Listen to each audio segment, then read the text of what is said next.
black racism on white. I've seen farms being taken over by Mugabe forces, the ZANU-PF people.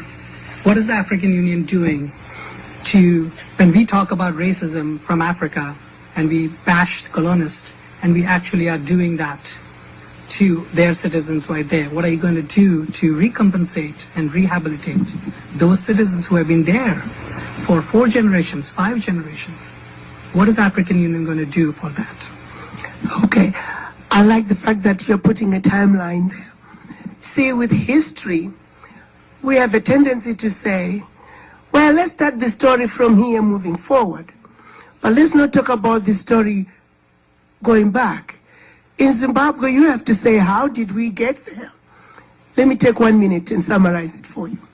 When the British came to Zimbabwe, they analyzed the country and divided it into 4 regions. Region 1 was the best soil, the best rains, best conditions for farming. Region 2, pretty close to Region 1. Region 3, there were some areas there, the soil was not so good, and the rain was good, but not the best. Region 4, no rain. The soil was horrible. Mosquitoes and sesaflies. So they set out a plan. If you were an adventurous British, a veteran of the First or Second World War, you were guaranteed 2,000 hectares.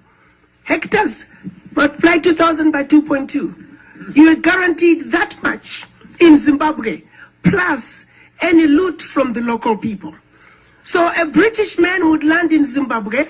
So based on the regions that they had decided, they were going to move all the black people, preferably from the region 1 and 2 to region 4. So the process started. And how did a British map up their land? You got on a horse, they'll tell you this region. Get on a horse and you ride in one direction for a day until either you or your horse were tired.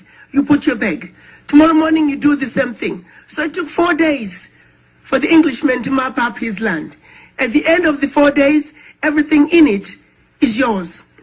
And the people who lived on that land were told, in this direction, go past this mountain. In this direction, go past this river. They left with whatever they could carry.